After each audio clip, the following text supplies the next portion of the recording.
dirías cuál de estas opciones te inspiró más confianza? La mayoría es eso. Muy bien. Ahora quiero hacerte una pregunta. ¿Te has sentido que tienes algo importante que decir, pero aún así te quedas callado? Levante la mano. Muy bien. Una más. ¿Te has sentido con ese miedo de mostrarte auténticamente como tú eres, por miedo a ser juzgado o rechazado, o a no ser suficiente? Nos pasa, ¿verdad? Esto abre una conversación muy importante, porque nuestra voz no está compuesta solamente de sonido y de palabras. Son muchos elementos que integran el ser. Nuestra voz es física, son características físicas, pero también son emocionales y son energéticos. Es toda una composición completa. Vamos primero por los 4 elementos físicos, que son muy importantes y que aquí los ponentes fueron expertos en podernos ejemplificar eso. Primero es el tono. El tono es la emoción con la que hablamos. Podemos hablar desde el entusiasmo, desde el miedo, desde la alegría, desde la autoridad, desde el liderazgo. Y aquí es donde damos toda la conversación. ¿Por qué creen que las personas son más sensibles al tono que a las palabras? Porque ahí se ve qué queremos decir. Inclusive, ¿por qué creen que hay tantos malentendidos en las conversaciones donde no escuchamos? Por ejemplo, los chats y en los teléfonos. Porque no sabemos si nos lo están diciendo con burla, con enojo o simplemente con molestia. Y hay muchos malentendidos. El tono es importante en nuestra voz. Después tenemos el timbre. El timbre es el color único que tiene nuestra voz. Es como las huellas digitales nos hacen únicos en el planeta. Nuestra voz también. Porque el timbre puede ser grave, puede ser agudo, puede ser intermedio, pero eso hace que nosotros sepamos quién nos está hablando aunque no estemos viendo a la persona. ¿Sí? Es nuestra huella vocal y única. El ritmo, y no es saber bailar, el ritmo no es saber bailar, lo tengamos. El ritmo es la velocidad con la que hablamos. Podemos ir rápido, muy lento, con pausas. Pero ¿qué pasa? Cuando hablamos muy rápido, ¿qué es lo que nos inspira? Nos inspira, pero a lo mejor hay un sentido de urgencia o de ansiedad. Disculpen si hablo muy rápido, yo sí hablo muy rápido la mayoría de las veces. Y no estoy fingida, ¿verdad? Pero si hablamos muy lento, también puede inspirar duda. Sí, se lo estoy intentando, o ya se le olvidó. Entonces, cuando hablamos con pautas, nos da presencia, porque nos da esa capacidad de tiempo de analizar lo que nos están diciendo.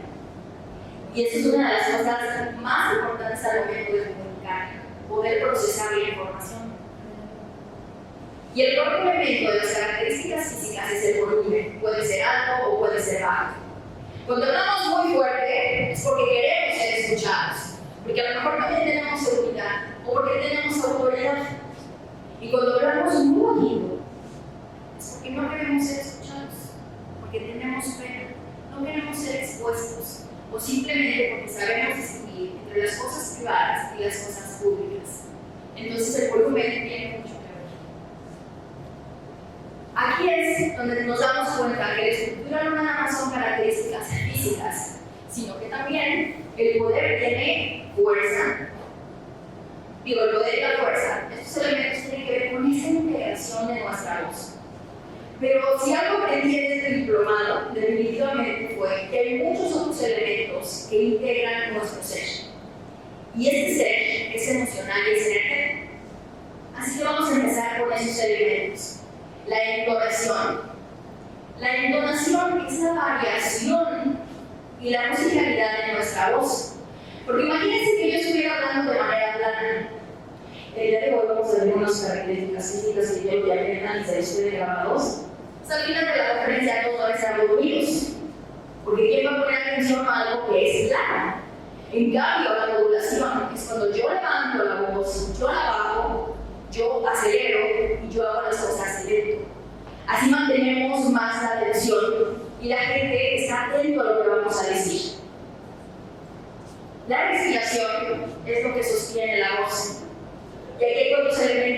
importantes en este término, porque la respiración estabiliza la voz. Cuando yo respiro profundo, llevo oxígeno al cerebro, y el cerebro aclara las ideas y nos da pausas también. Aumenta la claridad de lo que voy a decir, disminuye la tensión y mejora la presencia. Cuando no respiramos o nos afecta cualquier factor externo, se puede ver luego visiblemente y audiblemente las consecuencias. Cuando estamos muy nerviosos, se nos traban las palabras, podemos dejar de completar frases o se nos da el avión, ¿verdad? Cosa que no nos pasa nunca, ¿verdad? Nunca se nos da el avión. Entonces la respiración es un punto importante cuando vamos a comunicar un mensaje, porque si nos damos tiempo nosotros mismos de saber qué vamos a decir. Y algo que nos hicieron hincapié en este diplomado, no me dejaron mentir, es en generar pausas al momento de estar hablando, porque las pausas también comunican. Nos dan tiempo de procesar la información, de poder generar expectativas, emociones. No sé ustedes, pero yo me la paso llorando con estas presentaciones, me dejan hasta el final, que gatos. Pero las pausas hacen eso. Las pausas nos ayudan muchísimo a que nuestro cerebro pueda procesar toda la información y podamos compararlo con todas nuestras bases de datos mentales y saber qué emoción vamos a generar. El lenguaje corporal, por lo que estuvieron diciendo en las otras presentaciones, es algo vital, ¿no? ¿Cuál es el lenguaje corporal? Nuestra postura. ¿Cómo me presento? Fuerte, ¿no? Yo soy. O así como me da pena. La postura es muy importante. Las manos son muy importantes. Ahorita no puedo hablar de mucho con las manos porque estoy sosteniendo dos cosas, pero yo hablo mucho con las manos. La gesticulación, la mirada, la voz, todo eso es parte del lenguaje corporal.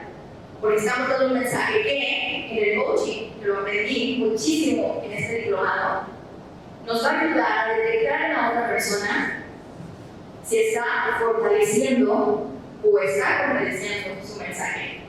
Porque podemos estar diciendo algo, pero nuestro cuerpo está diciendo otra cosa. Nuestra energía está diciendo otra cosa. Entonces, el lenguaje corporal es la clave de la comunicación. Y por último, en estos elementos tan importantes de la voz, está la intención. Aquí es de donde hablamos.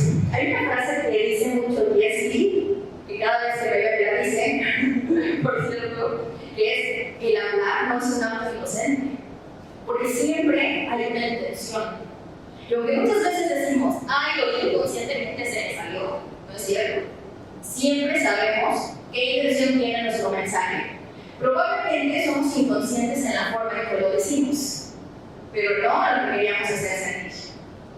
Entonces, la intención es muy importante, porque las personas muchas veces no van a recordar tus palabras exactas, pero van a recordar cómo los hiciste sentir cuando lo dijiste. Así que con el tiempo entendí algo mucho más profundo, que la voz no nace en la garganta, nace en el ser, en ese ser profundo de lo que nosotros somos. Porque una voz no solamente comunica palabras, nuestra voz comunica cómo somos, cómo sentimos, cómo percibimos el mundo, cómo sostenemos las emociones, cómo sostenemos a los demás, pero también comunica cómo amamos, cómo lideramos, cómo reaccionamos y cómo defendemos nuestras ideas. Muchas veces creemos que ya hemos encontrado nuestra voz, pero en realidad siempre hemos estado adaptando esa voz para no ser rechazados, para ser aceptados y para sobrevivir. Pero eso no es lo que somos.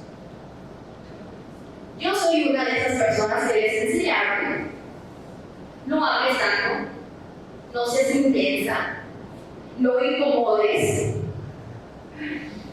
mejor quédate callada, calladita se vean bonitas, no hagas preguntas y no contradigas. Los que me conocen saben que no se las van a, ¿verdad? Pero es algo que se escucha repetidamente en muchas partes. Y no nada más en la familia. Yo tuve la fortuna que no escuché mucho de eso en mi familia, pero sí lo escuché en la escuela. Y lo escuché mucho más en mi área de trabajo. porque me tocó trabajar con un ingeniero, un hombre, que me decía esto constantemente. Yo les decía, híjole, me diste justo donde no me importa, ¿verdad? ¿Por qué? Porque la seguridad también se mama desde casa. Ahí es donde lo tenemos. Y yo lo vi con las demás personas, cómo esto se afecta. ¿Y cómo se afecta? Porque poco a poco, aunque tengamos mucha seguridad y mucha autoestima y sepamos quiénes somos, este tipo de afirmaciones que nos dan, que nosotros pensamos que son afirmaciones, pero no. Pero las escuchamos todo el tiempo. Y quieras o no, empiezan a afectar la percepción y la interpretación que tenemos de la vida. Y empezamos a olvidar quiénes somos realmente y qué es lo que pensamos, convirtiéndose en una nueva realidad para nosotros y generando una nueva identidad. Así que la dificultad de encontrar nuestra voz no tiene nada que ver con nuestra capacidad, tiene que ver con nuestra identidad, quiénes somos realmente.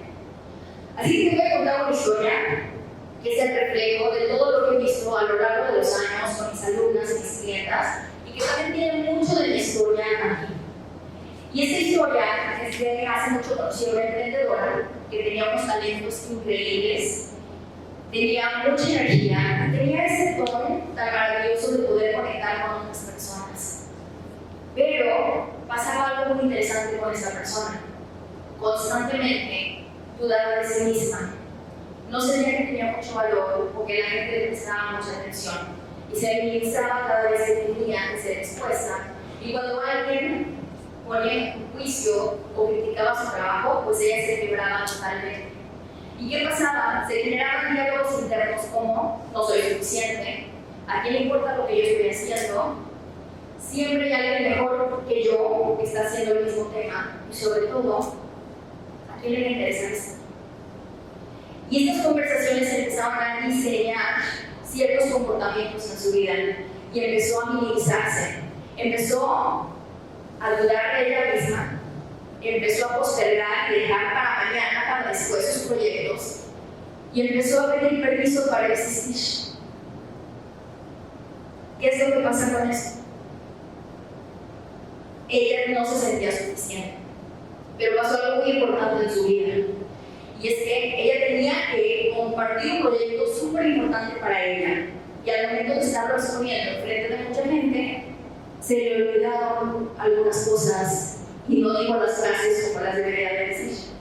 Ella se quedó en silencio un momento y pensó que había echado a perder todo. Pero cuando terminó la conferencia, una señora con los ojos llorosos, con la lagrimita de rey, se le acercó y tomó sus manos y le dijo: muchísimas gracias, porque gracias a lo que tú me acabas de decir, sé que hoy puedo empezar de nuevo. Ahí fue cuando ella tuvo un quiebre emocional y se dio cuenta que no importaba que lo hiciera perfecto, porque lo que estaba haciendo era decirlo desde el corazón, desde su verdadero ser. Y entendió que eso es mucho más poderoso. Ahí aparece algo que ya lo estuvieron compartiendo nuestros compañeros y que es una enseñanza que me impactó a mí a un nivel muy profundo, y es la recursividad del lenguaje. Pero como muchos lo mencionaron, era decir, pues, ¿qué es la recursividad del lenguaje? La recursividad del lenguaje es la capacidad que tiene el lenguaje de poder influir en lo que sentimos, lo que pensamos y cómo interpretamos la realidad. Aquí yo les voy a poner una gráfica muy simple para que entendamos cómo este lenguaje, esta forma en la que estamos creando esto, está generando esta nueva realidad que nosotros tenemos gracias a las historias que nos estamos contando. Duré mucho tiempo encontrando estos monitos. Y bueno, primero estamos generando un pensamiento. Todas las personas tenemos pensamientos todo el tiempo, a todas horas. Unos buenos, unos malos, otros neutros, otros picarosos, cada día. Pero estos pensamientos generan una emoción, un sentir. A veces son inconscientes y a veces son conscientes, pero generalmente los que son conscientes son los que tienen más emoción. Y esta emoción hace que nosotros hagamos algo. Y hacer algo es que estamos tomando acción. Y tomar acción tiene dos vertientes importantes en nosotros. La primera es la expresión corporal. La expresión corporal es cuando el cuerpo reacciona con movimientos, con gestos, con las manos, con aventamos algo o avanzamos, etc. Pero también está la otra, que es el decir, el habla. Y aquí entran todos los elementos de la voz que vimos anteriormente, que si yo estoy segurísima que si ahorita les pregunto, nos van a decir, ¿no? Sí. Por supuesto. Y estos elementos tienen mucho que ver con lo que decimos, cómo lo decimos y cómo tratamos a los demás al momento que lo estamos diciendo. Y esto genera en nosotros una nueva identidad y una nueva realidad. Y así es que tenemos esto muy marcado en nosotros. Así que la voz no solamente es comunicación, es una identidad audible, algo que escuchamos. La voz deja huella porque las personas, como les decía, no solamente recuerdan lo que dices, sino cómo los hiciste sentir. La voz no es solo la capacidad de hablar, sino esa capacidad de expresarnos como realmente somos. Y para mí, este diplomado fue un parteaguas, porque yo tenía una carrera como ingeniera. Ahora lo voy a convertir en algo dirigido al humano, obviamente con la mente sistémica, pero que tuvo que ver mucho conmigo. Yo aprendí mucho del lenguaje porque me enseñó a cómo expresarme. Y les voy a dejar 3 pasos súper fáciles para que ustedes puedan encontrar su voz, si es que no sienten que no la han encontrado, y si ya, simplemente lo refuerzan. Y es el primero, vamos a observar nuestras conversaciones internas, que es lo que nos estamos repitiendo todos los días. Traigan a su mente algo que ustedes están repitiendo constantemente y déjenlo ahí para que vean el impacto que va a tener. Segundo, vamos a diferenciar la acción de la elección, porque muchas veces pensamos que estamos eligiendo qué responder, pero en realidad estamos accionando desde una herida o desde un miedo para no sentirnos rechazados. No estamos eligiendo. Cuando ponemos atención a esto, podemos dar respuestas mucho más conscientes y responsables. Y tercero, practicar la coherencia. ¿Y cuál es la coherencia? Lograr esa armonización entre lo que pensamos, lo que sentimos y lo que hacemos. Cuando logramos esto, ya tenemos la voz. Porque como esta nueva oportunidad de lo que vamos a utilizar la voz como herramienta de transformación para poder encontrar exactamente la realidad que queremos vivir. Porque cuando una persona encuentra su voz, deja de permiso para existir, pone límites, es claro, es auténtico, tiene relaciones más honestas, desarrolla presencia y deja de vivir en la reacción para vivir en la conciencia. Así que esto te va a dar presencia, liderazgo, marca personal, así que va a recordar a la gente sobre todo esa transformación. Este es el ejercicio que les digo. Una vez que tienen ya ese pensamiento, fíjense cómo se siente, si se reduce o si se expande. Y entonces haces esta pregunta. ¿Las conversaciones que sostengo hoy están construyendo la vida que quiero? Porque el mundo no necesita voces perfectas, necesita voces conscientes, que digan su propia voz. En lugar de decir así soy yo, puedes decir esto realmente soy yo o es algo que me estoy repitiendo desde hace muchos años. Comienzas a crear conversaciones abiertas. Empiezan a coincidir tus pensamientos con tus actos y lo que dices. Ya no te escondes para agradar y entiendes que las afirmaciones no son frases mágicas, sino que crean nuestra realidad, lo que nos repetimos constantemente. Hacemos conversaciones automáticas, hablar y le damos la bienvenida a las conversaciones conscientes. Así quiero dejarte esta última pregunta. Si las palabras que repites todos los días terminan construyendo una identidad, entonces, ¿quién estás siendo cada vez que hablas? Porque una voz consciente no solamente comunica, inspira, construye y conecta. ¿Y qué creen? Puede cambiar vidas. Muchas gracias. Yo soy Liliana Serrano.